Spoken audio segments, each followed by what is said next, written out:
Sir, would you mind stating your name for the record? My name?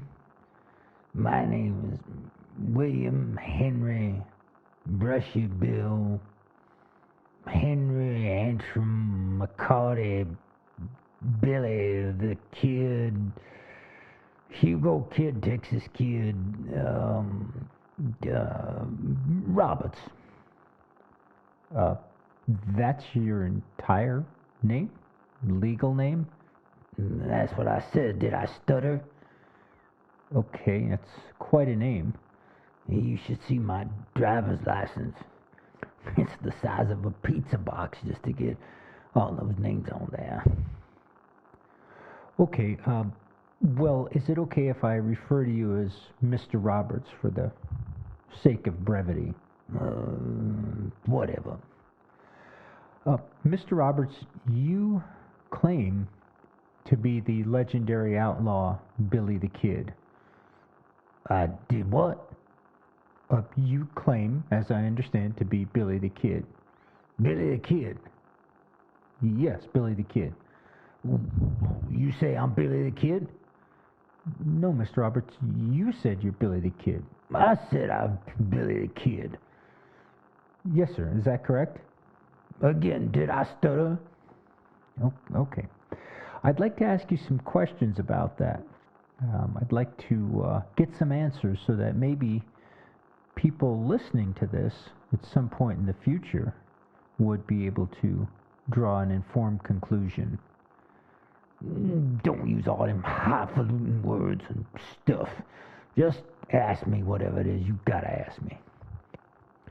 Okay, Mr. Roberts, thank you. Where and when were you born? Well, I was born on the last hour of the last day of the last week of the last month of the last fortnight of the Mr. Roberts? Oh, yeah. That's when I was born. Okay, but what year was that? Well, say what? What year was that, Mr. Roberts? Oh, well, let me think now. Oh, that was 1866. Oh, no, that ain't it. No, I meant 1879. Oh, no. Oh, hang on now, I got it. 1859. 1859. That's right, I'm sure of it.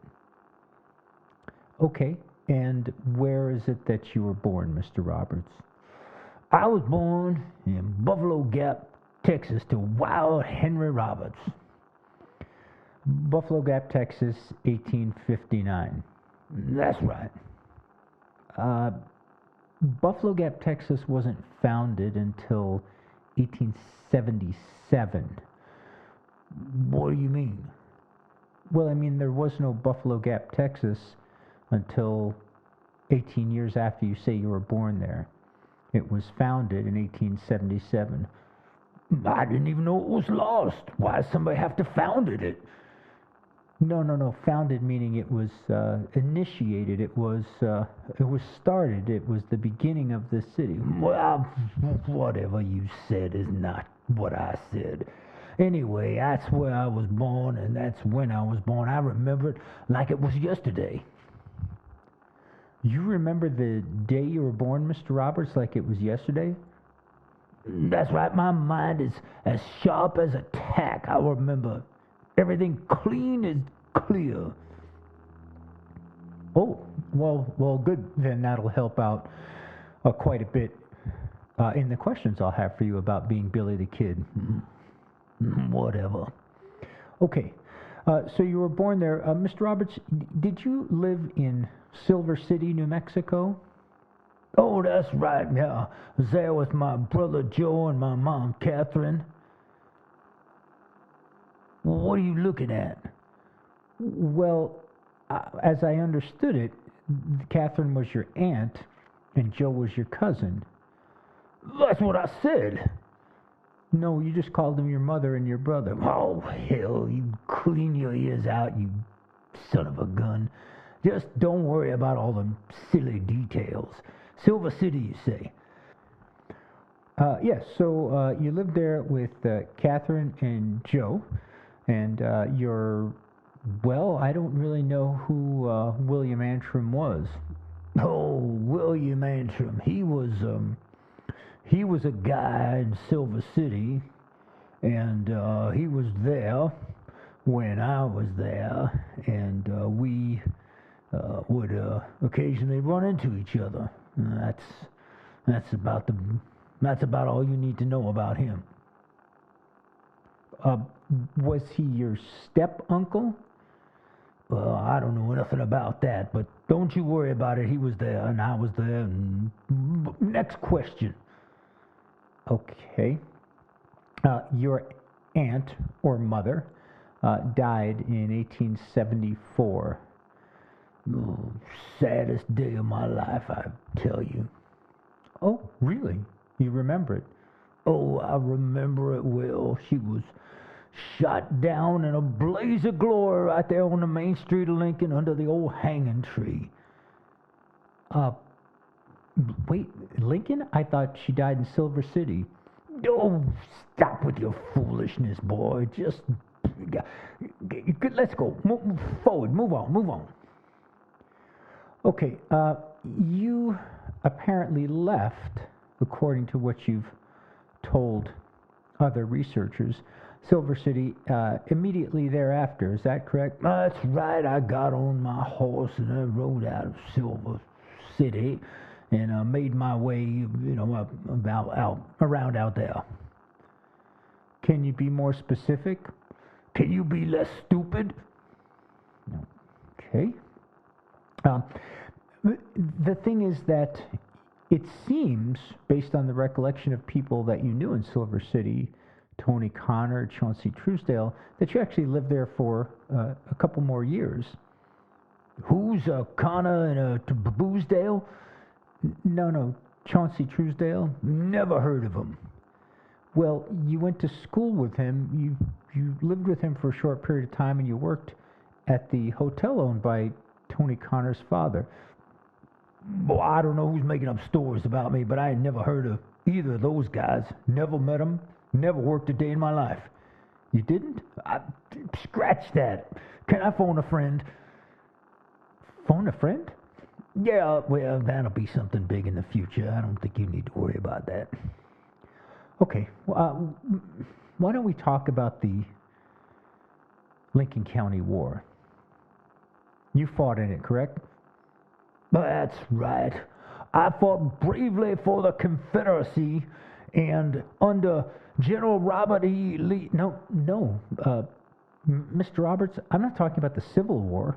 I'm talking about the Lincoln County War. That's right, the Union. I fought for the Union bravely under gosh, I can't remember all these commanders and stuff.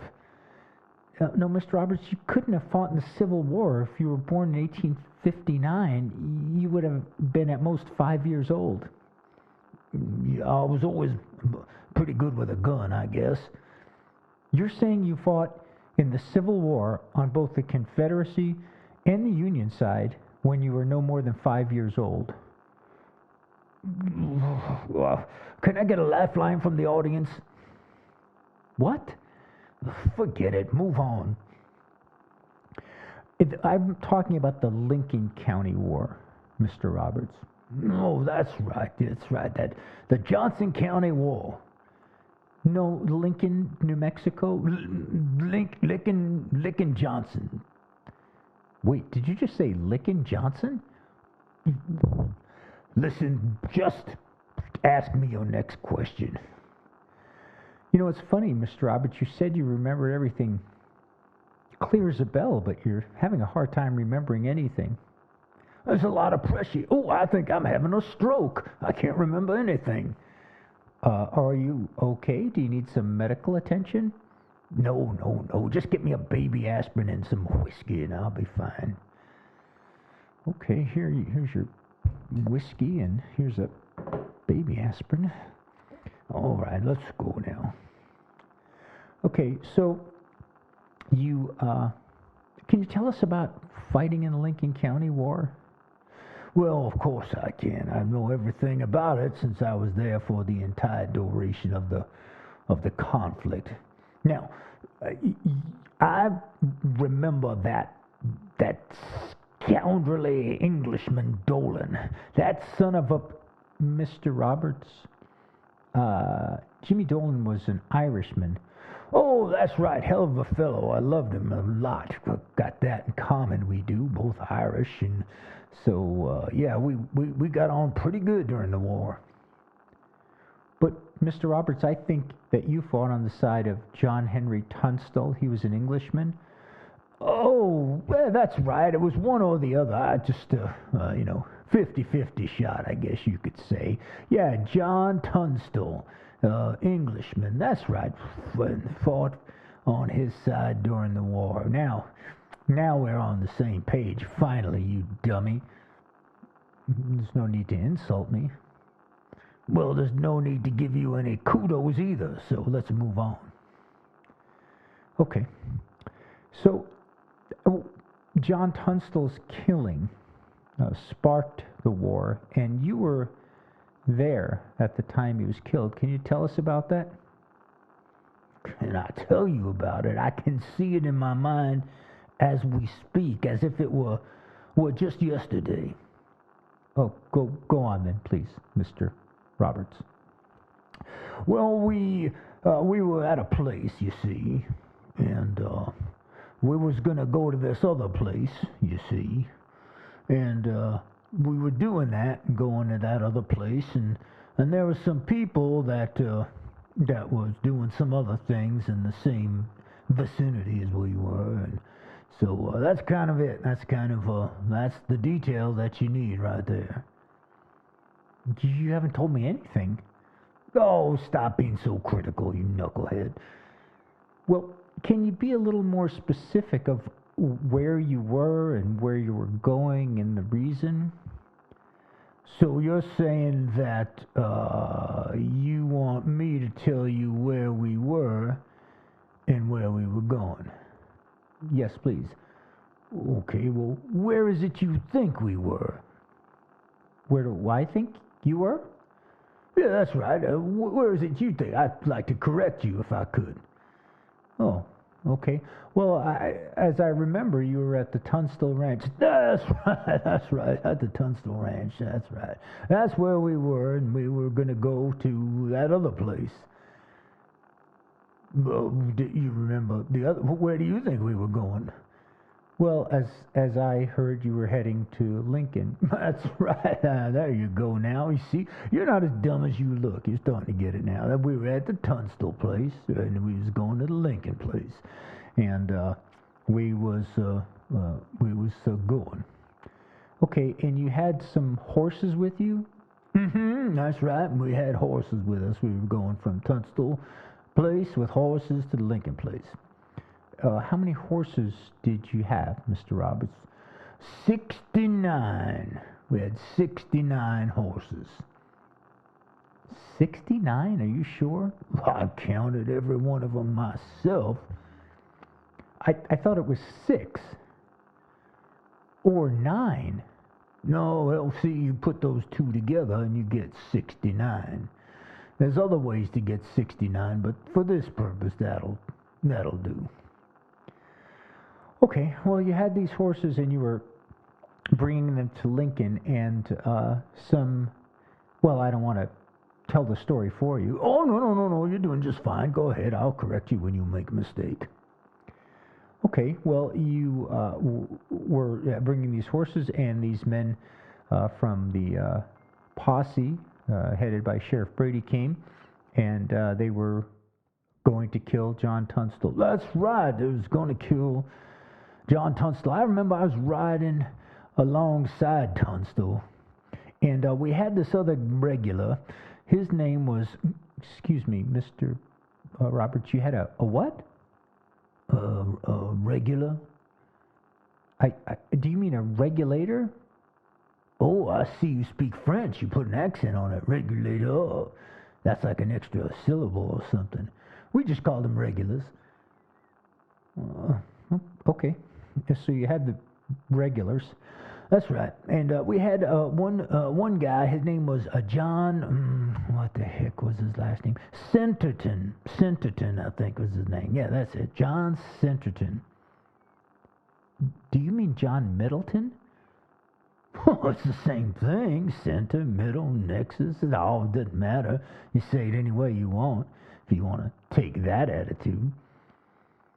Okay, please continue. So Centerton said, "Oh, they're going to kill you, John, so come on and ride with me." You got nothing to ask?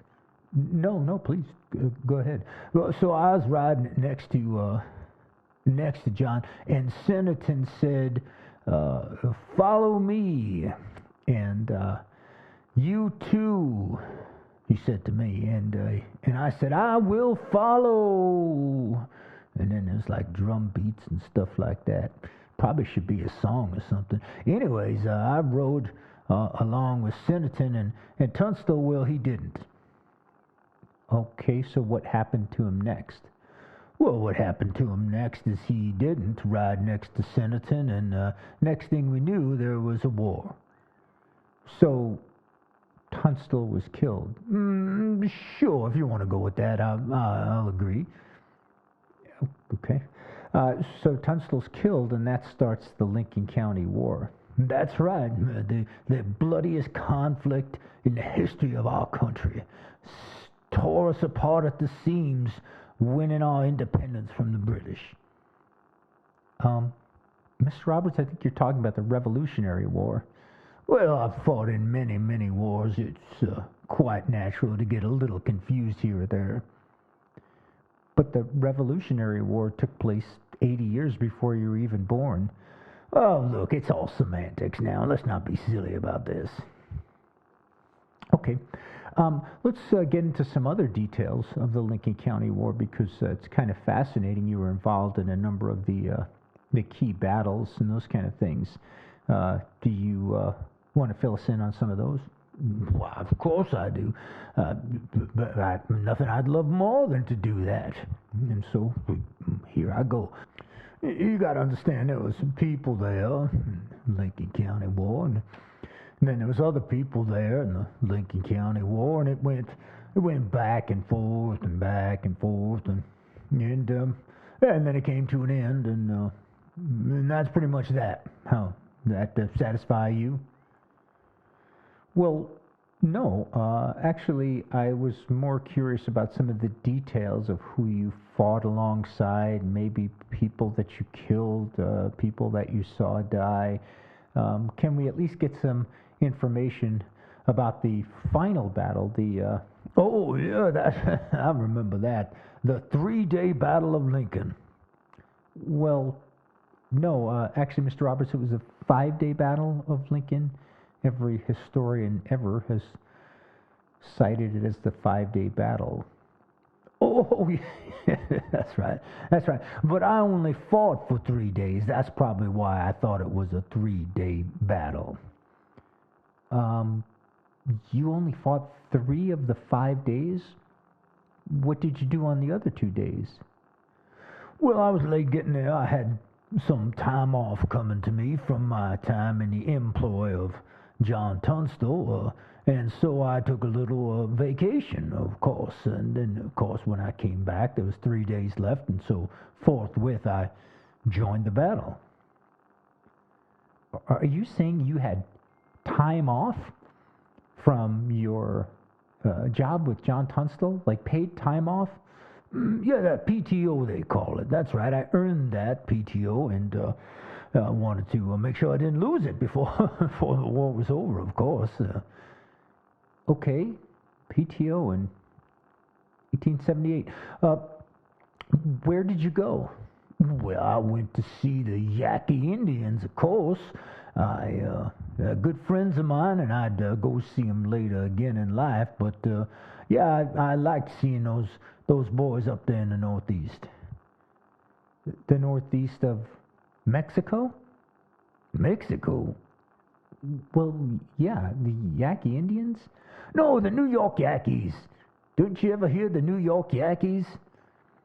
Do you mean the New York Yankees? Well, I don't know what you call them, but yeah, they's fierce when they would get out in the field. So yeah, I went to see them, of course, and then come back and fight the final 3 days of the battle. I remember those 3 days like they was going on right now. Oh, okay. Well, can you tell us a little bit about it then? Well, of course I can. We was up on the second floor of that Mackie Sween house, and I remember that they lit that place on fire. Um, was the McSween house 2 floors? Well, that's right. People have, over the course of history, have said how much I knew about the McSween house, and being up on the second floor was easy to look down and see the layout. Now, I got Doc is there with his celestial girlfriend Yin's son, and, well, Chavez, that son of a bitch, skipped out, and, well, he showed up later with some horses, so that was good. But I gotta tell you, there was, it's funny to think about, pardon me now. Charlie Boundary, and Charlie's just sitting in the corner. He's kind of like crying. Oh, I got a little Mexican wife, and she's waiting for me in Fort Sumner. Oh, I want to see her, and I don't want to die. Miss my drawers. And I said something along the lines of, well, you ain't never going to see her again, Charlie, unless you get up and start whooping some ass. And so Charlie started jamming cartridges in his Winchester, and he started shooting out there. He said, I'll shoot you from here to Patricio Kenny. And I said, yeah, Charlie, yeah, Charlie, yeah, Charlie. Yeah, it was a hoot, a good old time. And yeah, that was burned in my memory, that part right there. Mr. Roberts, I don't think any of that actually happened. It sounds a lot like a movie script. What in the hell's a movie? Well, I don't even know how to proceed. Look, let's move on here. So, what happened next? Well, of course, they lit the house on fire, and I told Doc to get everybody out the back, and, well, we was going to make a last stand, so they stuck me in this trunk, you see. It's funny, it's the same trunk where I hid my front teeth later on, and belonged to a fine gentleman from Lincoln County named John Miller. Hope you remember John Miller. Right, he had a trunk, and so, yeah, they put me in that, and they tossed me out the window. I didn't know they was going to do that. I got dizzy as a son of a bitch, I tell you what. But I came out with my guns blazing, and I killed every last one on the street. The soldiers, and I killed the guys on the other team, and I just killed everybody. It was, you could have walked to church through that mess and not been molested. I killed so many men. Well, how many shots did you have in your 2 pistols? Well, you knucklehead, there's 6 shooters. Can you do the math? 6 and 6 is 14. Well, no, actually, 6 and 6 is 12, but okay, 14. How many guys were out there? Oh, had to be 100 of them. Had to be 100. How did you kill 100 men with 14 shots? Well, you just shoot them sideways, and one bullet goes through several of them. It works with candelabras, too. So it's a little trick I invented. You should try it sometime. Okay. Well, I guess that's enough about the Lincoln County War. You have said that you did not kill your guards in the Lincoln County Courthouse, and that you simply escaped from being hung by just riding out of town. Is that correct? Well, of course it's correct. I've never been known to tell a lie my entire life. My whole 80, 70, 90, however many years it is. You don't even know how old you are, Mr. Robert? Well, come on, it's all irrelevant at this point. Let's just say I'm middle-aged. Middle-aged? People don't live to be 180. Look, you wanted to talk about them gods. Now let's talk about them gods. I did not touch a hair on their heads or a hair on any other part of their body, wherever it may be growing. All I did is I just slipped my hands out of my cuffs and I told those boys, look, I don't want any trouble. All I want to do now is just get on up out of here and go see my pretty little Rita up in Fort Sumner, of course. So that's what I did, and they were smiling and happy, and we had a bargain that they just let me go. Okay, the problem is that they're both dead. They were both murdered that day, April 28th, 1881, and essentially everybody in the town of Lincoln said that you did it. Well, that's news to me. It's the first I've ever heard of this abomination. You know what I think must have happened? Somebody there was wanting to play a prank on me. And so what they did then is they got a guy that looked just like me. Like we must have been twins or something. And they got a guy that looked just like me. And then they had him kill those gods, right? And then they had him probably dance and parade outside on the balcony and go, "Ooh, I'm Billy the Kid. I'm Billy the Kid." And then everyone thought it was me. And then that guy rode away and probably went to Denver or New York or the moon. And I was stuck as if I killed those gods. But hand to heart, I did not do that. And now you know the rest of the story. That sounds pretty unbelievable, Mr. Roberts, that they'd find somebody that looked so much like you that people would think that he was Billy the Kid. Well, there was a guy in Lincoln County. He played that croquet game. He was a professional croquet player. Played all over the place at schoolhouses and things like that. And he looked a lot like me. So there's a good possibility that they got him to do it for a little extra cash, and then of course he went on his way playing croquet across the country. So you're saying there's a croquet player, or was, in Lincoln County that looked just like you, and he was probably the person who people thought was you that killed your guards. Well, I'm glad you and I agree on that for sure. Okay. All right. Let's talk about Fort Sumner. There's the night of July 14, 1881. I know for you that was probably a very difficult time in your life, and I'd like you to tell us about it. Well, yeah. Well, it was July, and it was the 14th, so you know that's summertime, and it gets very, very hot out there. And where'd you say that was? Fort Sumner? Yeah, that's right. That's what I said, Fort Sumner. No, you didn't say that. You asked me, but shut up, boy, shut up. Just let me tell my story. Stop interrupting, confusing the issue. Okay. Yeah, it's very hot in July in Fort Sumner, and so I was probably sweaty, which is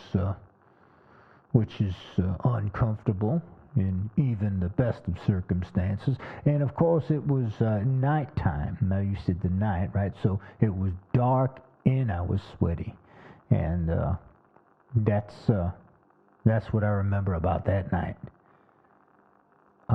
You don't remember anything else, Mr. Roberts, about that very important historical night? Well, yeah. What is it that you want to talk about specifically? Because there was so much going on. It was a cacophony of action and excitement. And so why don't you just narrow it down for me, and then maybe I'll give you what you want. Well, they say that you were out at a dance. Was that in Anton Chico? Well, that's right. I was at a dance with Anton Chico. He's a friend of mine. No, Mr. Roberts, Anton Chico's a town. No, you damn fool. Anton Chico is a good friend of mine. Anton Busfeed Chico. That's my buddy. And we went to a dance, and we was having a good time singing a song called Cut It Wren. Don't know if you ever heard it. Cut it wren, cut the meat, big cut the meat, hack it off, tailbone last, Billy Barlow, da-da-da, do-do-do, like that. You were singing the song Cuddy Wren with the character Billy Barlow in it? That's right. The old ears are working just fine now, I can see. Okay. You returned from the dance, and there was someone in Fort Sumner looking for you. There was? Well, yeah, I mean, don't you remember? Well, of course I remember, you see, but all these misinformation stories and stuff, I don't like to get messed up in those, so why don't you just tell me who you think was looking for me in Fort Sumner, and I will then either confirm or deny it as an absolute fact. I would swear on my life. Okay, well, Sheriff Pat Garrett. That's right, Patty Garrett. Patty Garrett. She wanted to dance with me with Anton Chico, and I wouldn't dance with her, and I think she got a little upset. No, Mr. Roberts, Pat Garrett was the sheriff of Lincoln County. He's a man, a male. Patrick Floyd Garrett? Oh, yeah. That Pat Garrett, that's right. Patty Garrett was his sister. Pretty little thing, but gosh, she had a long neck on her. I mean, you tried to give her a hickey, you couldn't even cover that. It'd take you a month to do it. But anyway, good dancer, stepped on your feet every now and again. And of course, well, she liked to hit the booze a little, and so she'd, get a few tips. Mr. Roberts, can we get back to Pat Garrett? Right, that's right. Well, Pat Garrett was looking for me, and I came back in town after dancing with Anton Chico and Patricia Garrett, and he found me, and we had a good time that night. It was a lot of fun, even though it was sweaty and hot and very, very dark. Mr. Roberts, do you not remember Pat Garrett trying to kill you? That son of a bitch, where did that come from? What in the hell did I ever do to him? Well, you were public enemy number one. You were an outlaw, and his job was to bring you in dead or alive. Oh, son of a gun.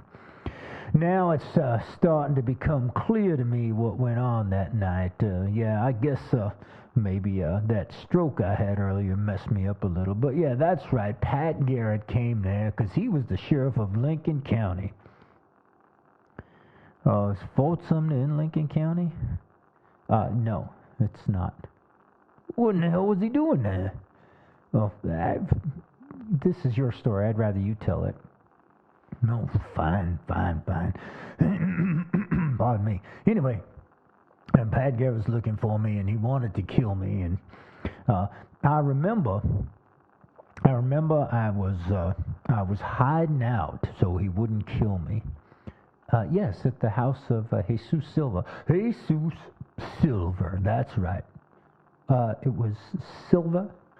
We are in agreement on that for sure. Anyway, I was hiding out in the house of Jesus Silva, and I said, "Hey, Jesus, where's a good place to hide?"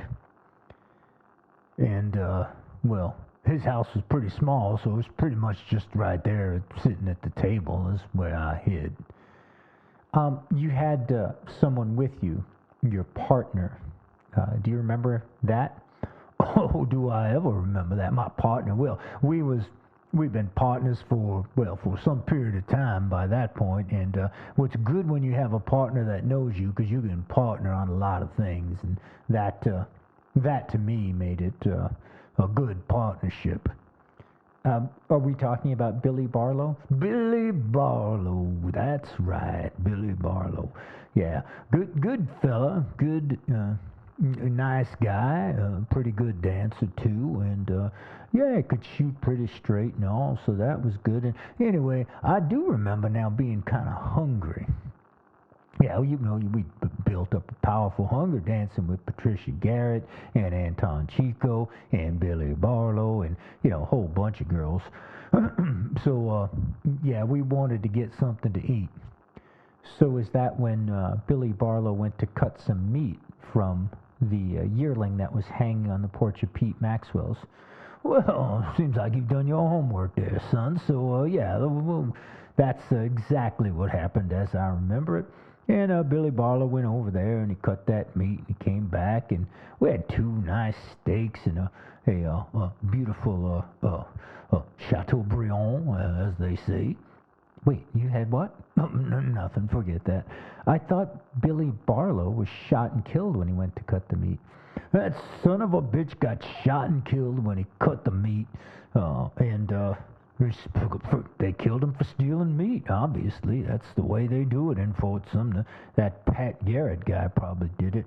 Anyway, I wanted to go rescue him, and so I ran out post-haste, and I emptied my pistols into the Maxwell house, as you call it.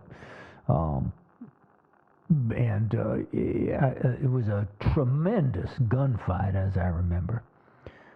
Yes, you said you were hit 3 times, is that correct? I was hit 3 times.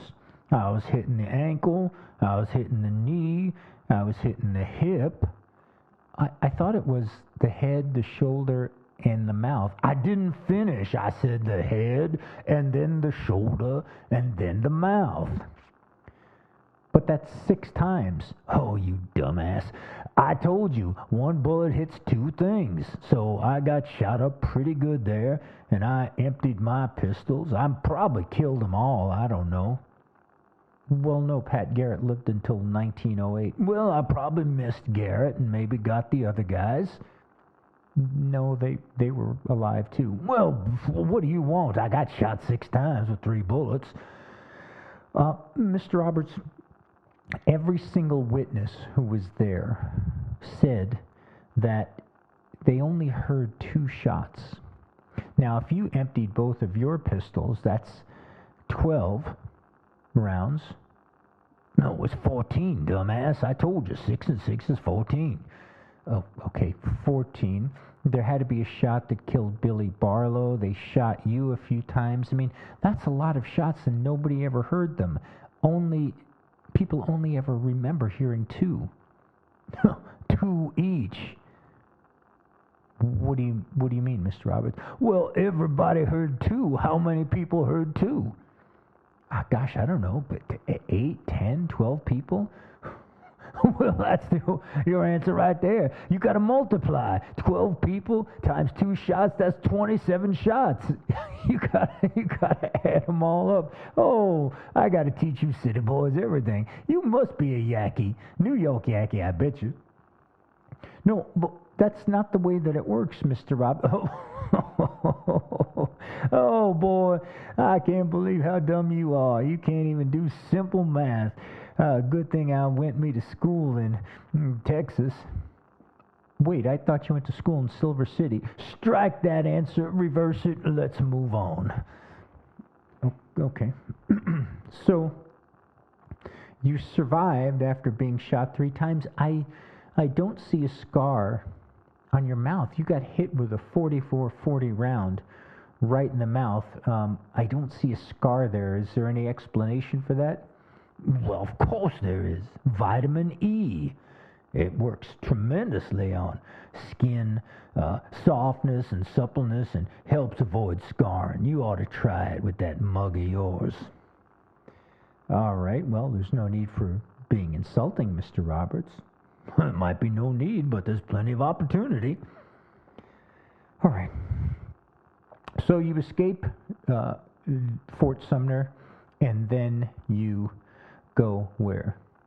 Well, this is where the story really takes off, because I went and stayed with the Yaqui Indians for 3 years. Now, that was in New York, the New York Yankees? No. These are the Yankees in old Mexico. Stayed there for 3 years, then I came back a few times and went a few other places. And then I met up with Indian Jim. Indian Jim? Oh, Mountain Jim. Mountain Jim? Well, we'll just call him Jim, all right? Okay, you met up with Jim. That's right. We had adventures all over the world. We was skydiving. We went Rocky Mountain climbing. I went to... Oh, that's a song I think I'll hear sometime in the future. We went all over the West. I was bucking broncos and riding through brushy areas. That's where I got that nickname, of course. And all sorts of adventures. Then we went to South America, the Shetland Islands, back and forth to Texas. Went to New York and came back again. And I had a lot of adventures. Fought with Teddy Roosevelt's Rough Riders. I fought in the Mexican-American War. I fought in World War One and World War Two, Korean conflict. It really was a war. By Vietnam, but Gulf War One, Two. I don't know if I missed any. Mr. Roberts, you're telling me you fought in wars that haven't even happened yet? It's 1949. Well, what are you talking about, you damn fool? I've fought in all kind of war. Every war that's ever been, practically. I've fought that little shrimp Napoleon, too. Joaquin Phoenix, give me a break. Okay. So you traveled quite a bit. You, spent a lot of time doing a lot of things. There doesn't seem to be any official record of, but that's okay, because we believe you. Well, you're damn right to believe me. I'm Billy the Kid. Yes. And then what happened? Why are you here today? Well, as it happens, a couple years back, I was in my kitchen, you see, and Malinda, that's my wife. She's my fourth wife. I've had 4 wives. Most men only get one, but you can tell how good I am. I got 4 of them. Congratulations, Mr. Roberts. And they are in order. Yes, they are. Now, Malinda said something like, "Oh, Brushy, take out the trash." And I said, "My ass, I will." And she said, she must have heard me, of course. She said, "Pardon me?" And right then and right there, that word pardon stuck in my noggin. And I remembered that Governor Mabry was going to give me a pardon for the killing of Sheriff Ham Mills. Wait a second, Mr. Roberts. Governor Mabry is the governor now. How was he going to give you a pardon for killing? Well, it wasn't even Ham Mills. It was Sheriff William Brady. That's what I said. His nickname was Ham Mills. He loved ham and he loved to go to the mill. Dumbass. Okay. How could Governor Mabry give you a pardon? He didn't. It was his predecessor, the other guy. The other guy. Would you care to elaborate? Well, who do you think it was that offered me a pardon? You seem to know it all here. Well, I think it was Governor Lew Wallace. That's right. Good. You're a smart boy. I'm sorry about all the insults. You don't deserve that. Anyway, that's right. It was Governor Lew Wallace. And Governor Lew Wallace, he promised he'd pardon me, and then Malinda reminded me of that. I'd forgotten all about it for the last however many years. It's been quite a few, I know that. And I decided I want to get me a pardon, so I'm going to go up to the governor's house, and we're going to have a little chat, and he's going to give me a pardon. Okay, so what's the pardon for, Mr. Roberts? Because you already stated that a croquet player who looked a lot like you is actually the person that killed the 2 prison guards. And you stated that you killed Ham Mills instead of Sheriff William Brady, even though Ham Mills was alive after that.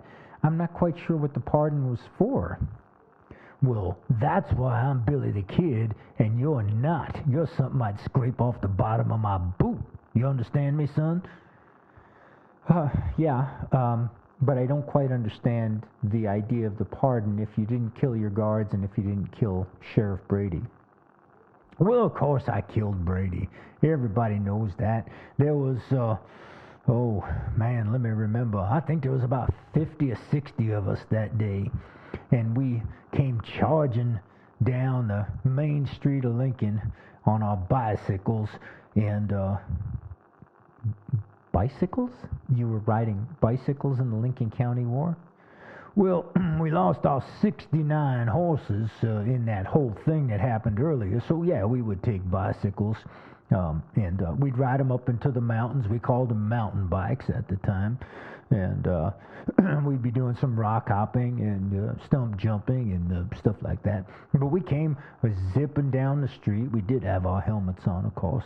And we killed Brady, and then a few of the guys ran him over with their mountain bike tires.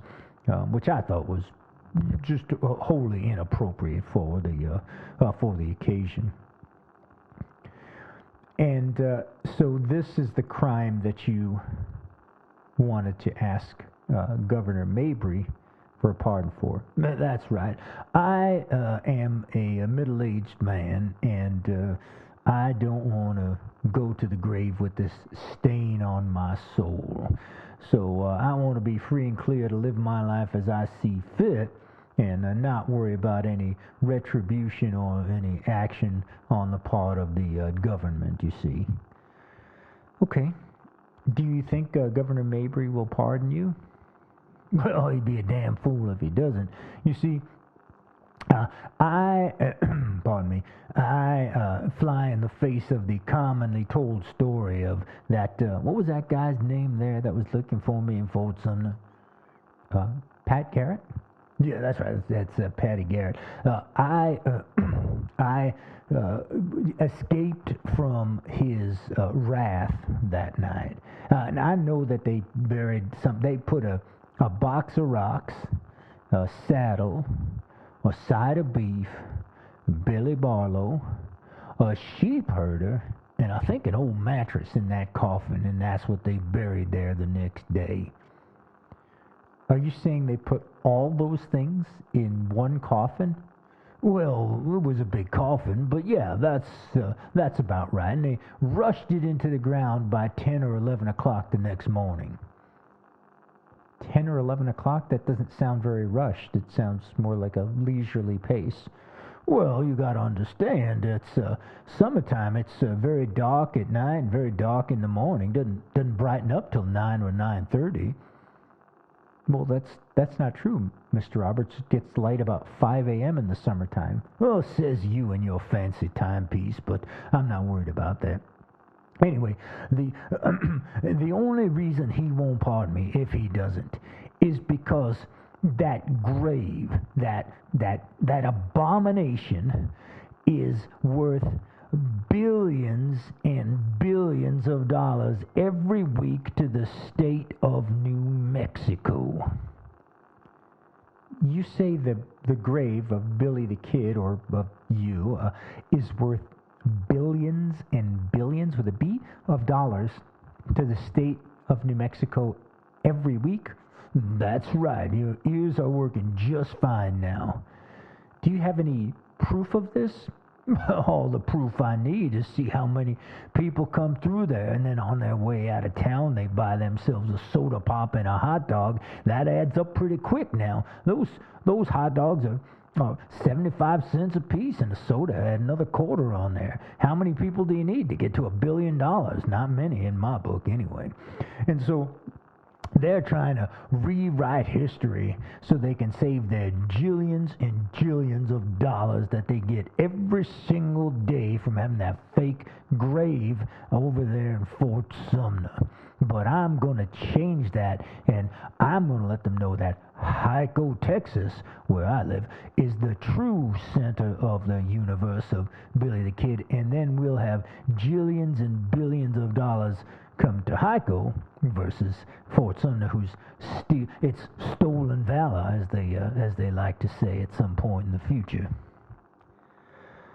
Okay, so you're doing this not for yourself, but in order to have Hyco recognized as being the center of the Billy the Kid universe, and to be able to benefit from the, let me check my notes here, the jillions and billions of dollars that come along with that.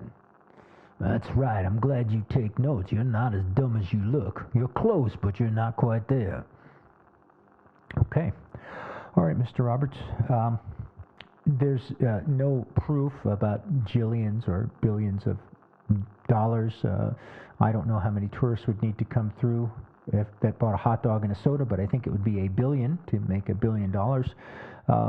And the rest of the story of Billy the Kid, Lincoln, the Lincoln County War, all those things don't have anything to do with Fort Sumner, so I'm not sure why all those tourist dollars would go away. I have to feel that there's some other ulterior motive for you trying to win this pardon in what seems to be so late in your life. Well, you caught me, you son of a gun. I knew there was a reason I picked you for this job. You just wouldn't lob me a bunch of softball questions and let me get away. I am here to tell you that there's going to be a movie made in the future called The Left-Handed Gun. Left-Handed Gun. That's me, Billy the Kid, the left-handed gun, right? And I think that even at my somewhat advanced age, I think that I could star in that movie because I am a natural left-hander, and they won't have to teach anybody to shoot left-handed. They just give me the guns and give me the script and turn on the camera, and off we go. And I feel that if I'm under the threat of indictment, hanging, or firing squad, well, that would mess up the film production, and I don't want to bring that kind of a trouble to my employer. So that's you got me, son of a gun. That's really the thing, and I don't think they could find anybody better looking than me anyway to play Billy the Kid, since I am him, as you know. So that's the reason I'm going to get this pardon and then hopefully sign that movie contract. Mr. Roberts, that ferrotype, that picture, the famous picture Billy the Kid taken in Fort Sumner, we just realized that image is reversed, and so when it's corrected, you actually would have your Colt on your right hip and your Winchester in your left. I think it means that Billy the Kid was actually a right-hander. What? Yeah, you just proclaimed that you're left-handed, but Billy the Kid is actually right-handed. Okay. So, what do you have to say for yourself? I am ambidextrous, and my entire life I could easily and absolutely use either hand to do anything I want, and I mean anything. So I whatever my pictures turned around and zip blocked and that and this, I don't know about any of that, but I know I am a natural right-hander and have been since the day I was born. So help me God. Hallelujah. God bless America. Well, Mr. Roberts, I want to thank you for sitting down with us. I'm hopeful that these tapes will be heard by the general public so they can make up their own mind. Something tells me we may not be able to hear them for the next 74 years or so. Oh, poppycock on that. You think anybody's going to keep these tapes under wraps after I just gave you the juiciest story of me being Billy the Kid that you've ever heard in your in your entire life? I bet they'll hear him by next week or so, but it ain't going to take, no, 74 years. What year is this? Well, it's 1949, but let's just say 1950. Oh, 1950 and 74, that's the year 2263 now. You think people are going to wait that long to find out about the real Billy Kid? Boy, you are crazy, son. You're crazier than a shithouse rat. Well, anyway, thank you so much, Mr. Roberts. I wish you good luck in your meeting with the governor. I hope you get your pardon. And I hope you get your part in the movie The Left-Handed Gun. Oh, that's just been changed. My agent called me, and it's now The Right-Handed Gun. Late developments and all. And thank you very much. And to all my fans, I say, I'll make you famous.